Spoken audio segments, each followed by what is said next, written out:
Ilang beses na nga po mga idol na iligtas ni na Jonathan Kuminga at Andrew Wiggins ang Golden State Warriors kahit wala o nag-i-struggle man si Stephen Curry sa kanilang mga laro. Pero sa kabila niyan, desidido pa rin naman ang front office lalo si Mike Dunleavy na makakuha ng bagong superstar na magiging second option nila sa scoring. Ibig sabihin, gagawa pa rin naman ang Warriors ng trade sa lalong madaling panahon bago magsimula ang trade season. And since sina Kuminga at Wiggins lamang ang mga players na merong pinakamatataas na value sa kanilang lineup, posibleng gamitin nga po ang dalawang ito bilang asset. Bagamat nakapanghihinayang tanggalin ng dalawa sa laki ng kanilang naiaambag, ito rin naman ang nag-iisang paraan upang mapa-improve ang lineup at mas maging competitive sa regular season at sa papasok na playoffs. Ayaw rin naman nga po nilang masayang pa ang prime years ni Curry, kaya magseseryoso na nga sila sa paggawa ng pagbabago sa mga susunod na buwan.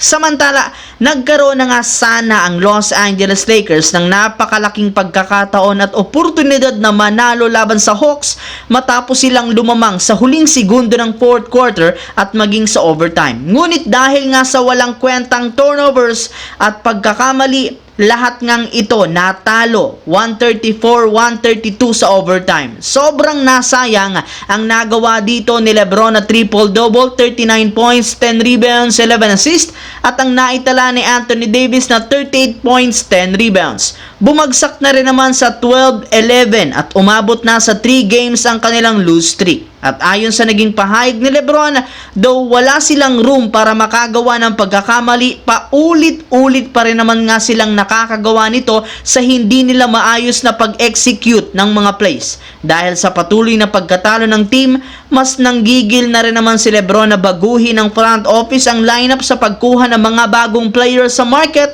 at ayon sa source, kung hindi nga daw gagawa ng trade this season si Rob Pelinka, ito na ang huling taon ni LeBron sa Lakers. Same thing with Anthony Davis. Sa kabilang banda, isa nga po sa mga rookie na pinag-uusapan ngayong season ay ang two-way player ng Lakers na si Quincy Olivari, dahil sa napakalaking potensyal nito na naipakita sa kanyang unang laro sa NBA at maging sa G-League, kung saan nag-average na siya dito ng 23 points per game. Trending rin naman sa social media ang pagiging huge fan ni Stephen Curry matapos niyang sabihin sa media kung paano siya ma-motivate nito simula ng bata pa siya. At dahil sa lalong paglaki ng pangalan ni Quincy Olivari at ang pag-improve ng kanyang laro, unti-unti na nga po siyang nabibigyan ng bagong oportunidad, katulad na lamang ng naibalita ngayong araw ng ESPN na pumirma na nga ito ng shoe endorsement deal sa brand ni Stephen Curry. Kaya siya ang pangalawang active NBA player na hawak ngayon ni Curry brand,